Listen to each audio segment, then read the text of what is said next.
Hi, this is Jav. Alamin natin kung ano ang update sa inyong love life. Paalala lang po, timeless kabay tarot reading po ito. Oo. Gamitin ang reading na ito bilang kabayin lamang. Take what resonates and leave the rest. Kung hindi naka-resonate, huwag pong pilitin. Okay?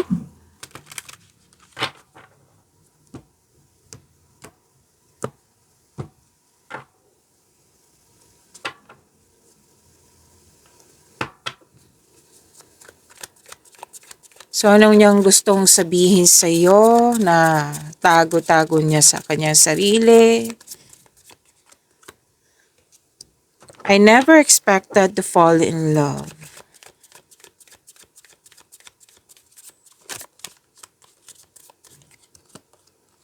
I know I was wrong by not talking to you. Would you be open to talking now? So, posibleng may tampuhan. Galing itong tao to sa isang space. Pwedeng cool off, space, tampuhan, na gusto niya mapag-isa muna. Para kung recharge na siya, kung handa na siya, magkipag-usap na tong taong to sa iyo. Our connection is complicated. There are issues out of our control.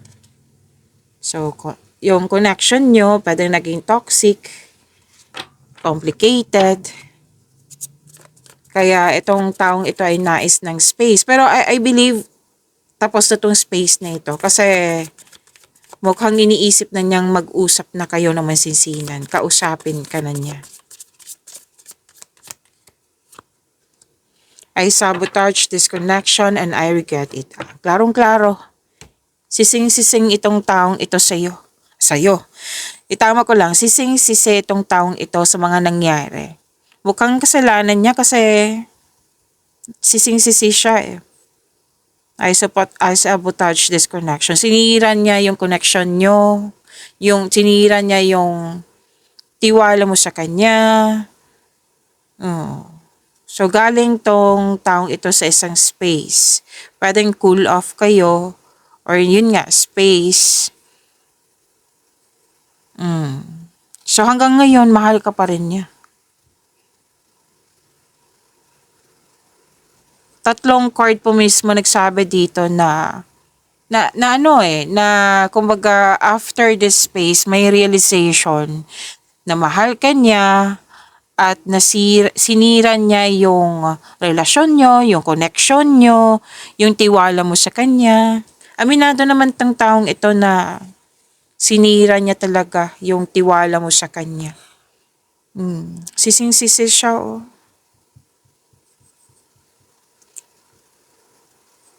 May energy dito may energy dito na pwedeng isa sa inyo complicated na. Like for example lang po ito, na ikaw committed na, siya committed na sa iba.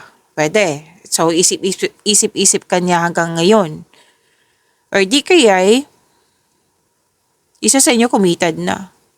Kasi mukhang nahihirapan siyang mag-connect sa iyo or kontakin ka.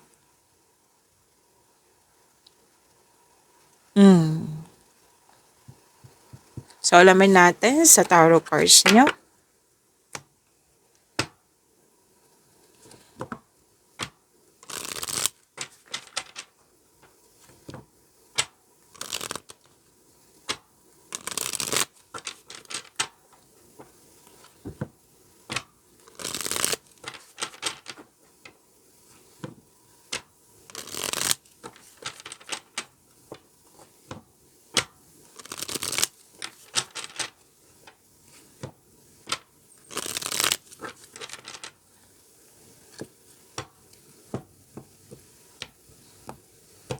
So, let's start with your energy.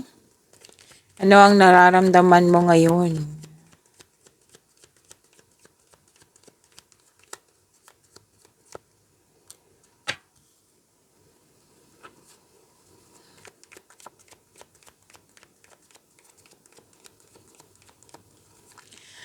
Ang nakatagong emotion o takot mo na hindi mo sinasabi.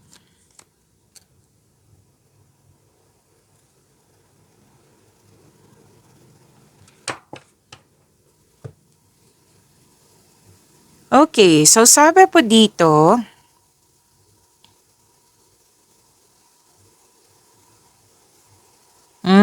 okay.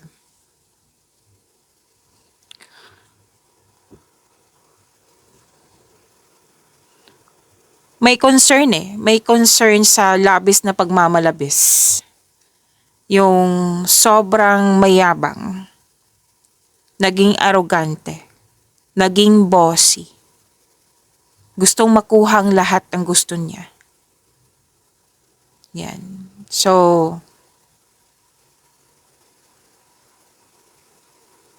nakikita ko rin dito, pwedeng ano to, kasi ano to eh, referring to sa concern mo sa isang tao, sa kanya, na masyadong mayabang, bossy. Gusto masunod yung gusto niya. At nakikita ko rin dito na hindi ka satisfied sa inyong connection.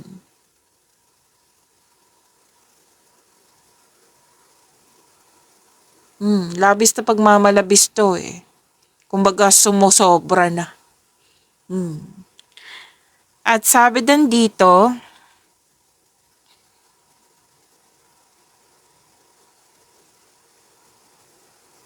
na,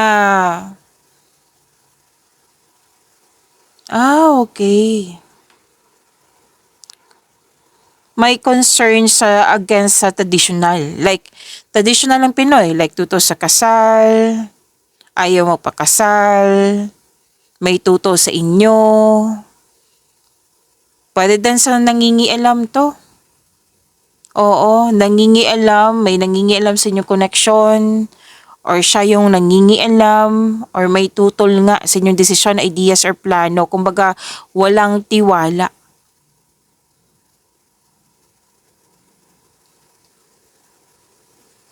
Pero sabi naman ng card mo dito eh, na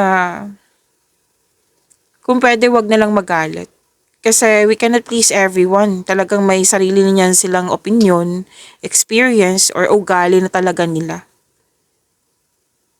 Okay? Nakikita ko kasi dito talagang na-disappoint ka kasi nga, ang una talagang nakita ko dito, lack of, tiwala. Kulang sa tiwala. Kasi mauubusan ka ng tiwala sa sarili mo niyan eh pag may nagda-discourage sa'yo, 'di ba? So ito, may tutol. Tutol, mayabang, sumusobra na.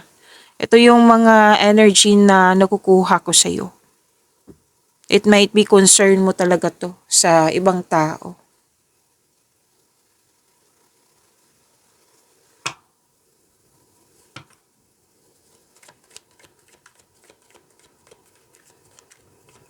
Okay, so kuha tayo sa energy niya.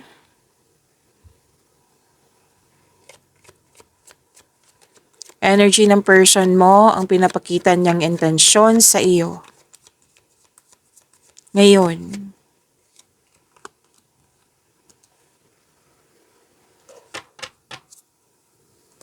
ang totoong nasa isip o pinagdadaanan niya ng patago. Energy ng person mo.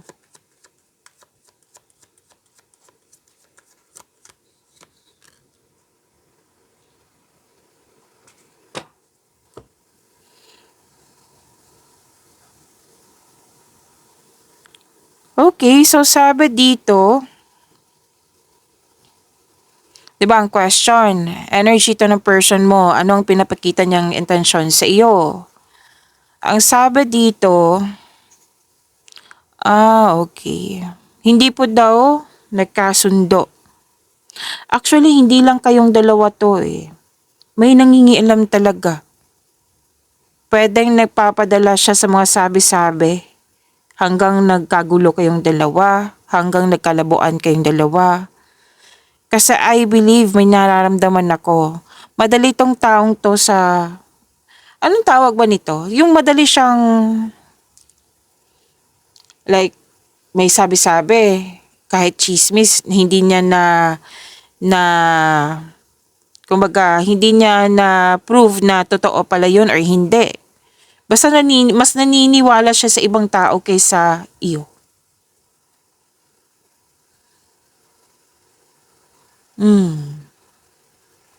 Hindi talaga magkasundo kayong dalawa, oh.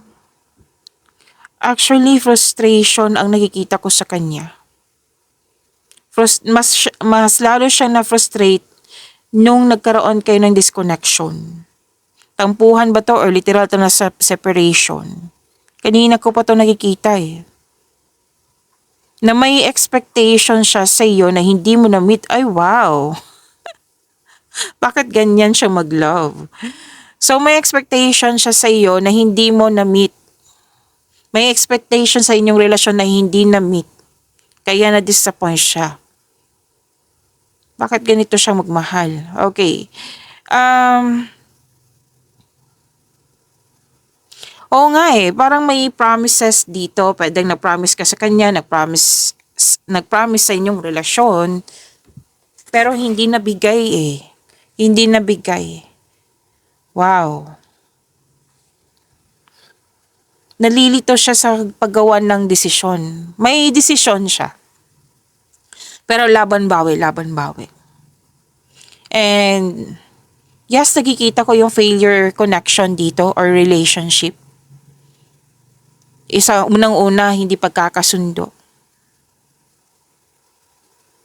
Ang reklamo niya, kasi ang sinasabi ng card dito, na pwedeng siya ang naging dependent sa'yo. Kasi 'di ba may mga promises ka na gusto niyang ibigay mo sa kanya or pwedeng naging dependent ka sa kanya. Yan yung ano niya eh, energy niya. Kasi ang tanong 'di ba na ano ang pinapakita niyang intention sa iyo? 'Di ba? So yan na may sabi nga sa akin ngayon na hindi ka pa daw nakapag-decide. Siya din naman eh. Hindi makapag-decide, nalilito, naguguluhan. Kasi nga, ang unang sinasabi dito is parang madaling mo sumuko tong taong ito. Ang unang nakita niya pag nakita ka niya, like, okay, fail talaga to. Ganyan.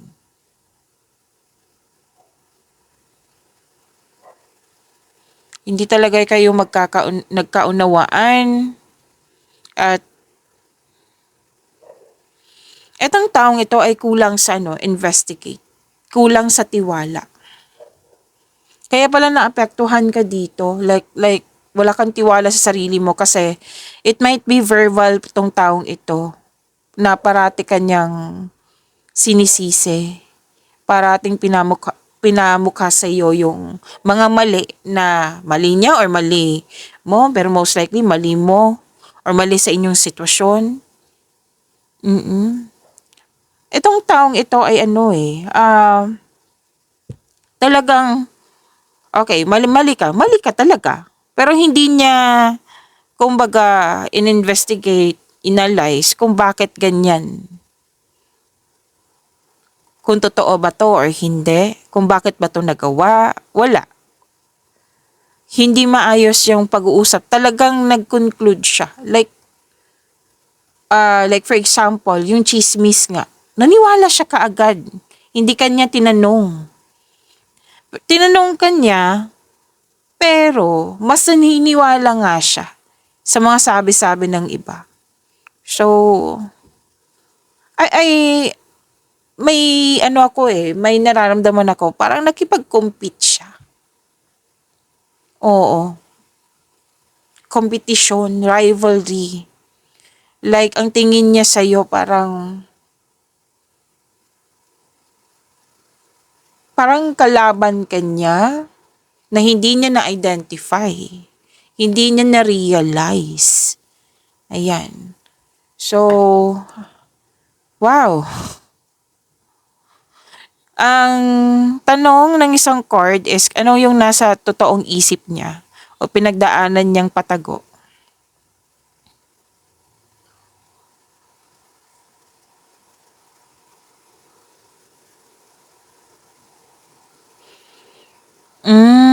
Kahit may celebration, nakikita ko dito celebration or nagiinuman or togetherness, meeting, reunion. 'Di ba kasiyahan yung celebration na yan. Hindi siya masaya, oh. So may sasabihin lang ako ha, kasi may nagsabi sa akin ngayon. Posible siyang sum of energy naman po ito. 'Di ba sabi ko sa inyo na kung hindi kayo naka-resonate, huwag pilitin. May nakita kasi akong any kind of celebration dito. At may energy. May isang energy dito na pwedeng kasal na siya pero hindi siya masaya. Kasi isip-isip ka pa rin niya. Kasal siya or any kind of celebration. Pwede na naman hindi kasal, pero may energy kasing kasal na dito. Habang nag-celebrate tong taong ito, isip-isip ka pa rin. So meaning to say, hindi siya totoong masaya. Isip-isip niya yung masaya kayo. So may energy naman po dito na hindi kasal, kundi may celebration po habang nag-celebrate ito. Habang kasama yung mga gustong kasama niya.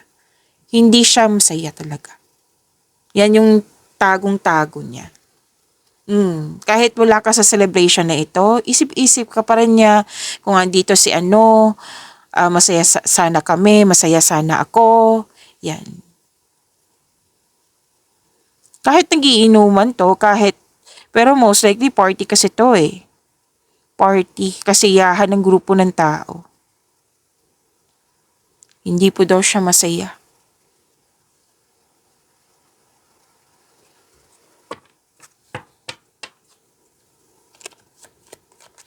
Energy ng inyong koneksyon o relasyon, ang pangunahing lakas o nagpapadikit sa inyong dalawa ngayon. Ang pangunahing lakas o nagpapadikit sa inyong dalawa ngayon. Ang pinakamalaking hamon o harang na kailangan ninyong lampasan agad. Ang pinakamalaking hamon o harang na kailangan nyong lampasan agad.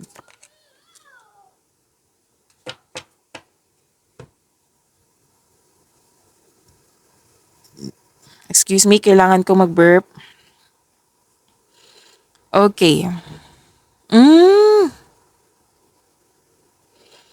Moving on eh. Isa sa inyo nag-move on na or kayong dalawa nag-move on. Lumabas din siya dito.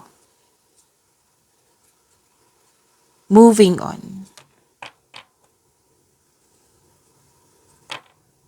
Pwede ngang ikaw to, walking away, moving on. Kasi dalawang energy to. Okay, dalawang energy. Ikaw at siya. Nagkaroon ng walking away, separation, space. Kasi nagkaroon ng unhealthy connection, unhealthy relationship.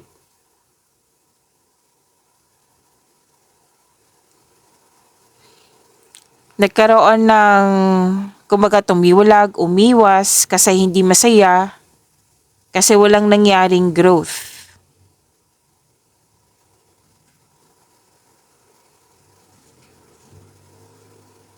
So, ibig sabihin nito, confirm na complicated talaga ang inyong connection. Pero habang magkalayo kayo, iniisip ka pa rin niya. Kung kakausapin ko siya, magiging open pa kaya? Separation to eh. Or space. Pwedeng andyan naman siya, pero space talaga na hindi nag-uusap. Cold ang treatment. So, isa sa inyo, okay, separation, cool off, or space. Yan. Yan yung nakikita ko. Movement. Gumagawa ng aksyon to move forward. Pero, ang pinakamalaking hamon o harang na kailangan nyong lampasan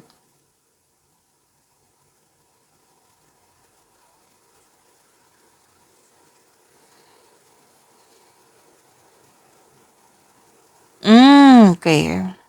Kailangan lang i-release. Release the grudges, letting go of grudges. May grudges kasi ako nakikita sa inyong dalawa.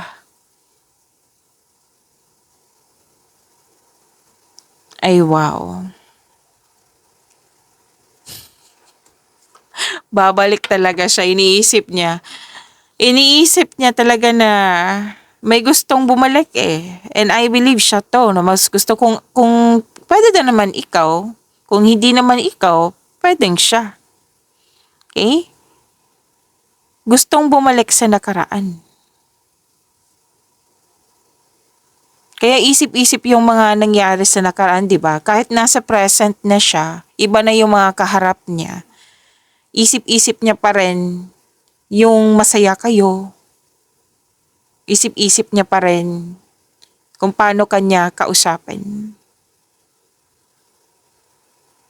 Pero, sorry ha, sabi kasi ng card dito, maging careful kayo sa pagbalik niya. Kasi balak pa naman po ito. Pero be careful lang po sa pagbalik niya kasi may gusto siyang kunin sa'yo. Bagay, tiwala, pwede. Tiwala, kunin niya yung tiwala mo. Kasi sinira nga niya, di ba? I sabotage this connection and I regret it. Di ba? May gusto siyang kunin sa'yo. Pwedeng ikaw, tiwala mo, bagay, I don't know, information, pwede din. Nag-iimbestiga siya, nag-stalk siya. Kasi ayaw niyang mag-give up. Kung hindi man ikaw to ha, na ayaw mag-give up na gustong bumalik, pwedeng ikaw. Kung hindi man ikaw, pwedeng siya. Kasi dalawang energy to. May tao kasi ditong ayaw mag-give up.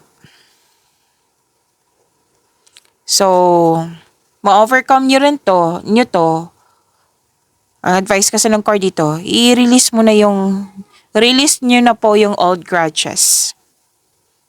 Release nyo na po yung old grudges in order to move on. May forgiveness or pwedeng siya yung mag-ask ng forgiveness. Basta may nakita kong forgiveness dito. And remember, kasi may trauma akong nakikita dito. Pwedeng siya kasi trauma kasi yung pumipigil sa kanya eh. Na pwede na ba siyang kausapin? Baka hindi pa. Yan. Pwede din ikaw, may trauma na ayaw mo siyang kausapin. So we can forgive this person through your mind and heart. Nagagawin mo ito para sa peace of mind mo. Kaya this card advise you, both of you ha, na kailangan ng acceptance and forgiveness sa isa't isa. So prepare yourself na babalik siya, balak pa po ha, and prepare yourself kasi may gusto siyang kunin. I don't know kung ano yung gusto niyang kunin, pero may sinasabi kanina pwedeng tiwala mo. Okay? Kung bagay man, bagay man or kung ano man yan, basta maging maingat. Okay? So, yan po. See you tomorrow.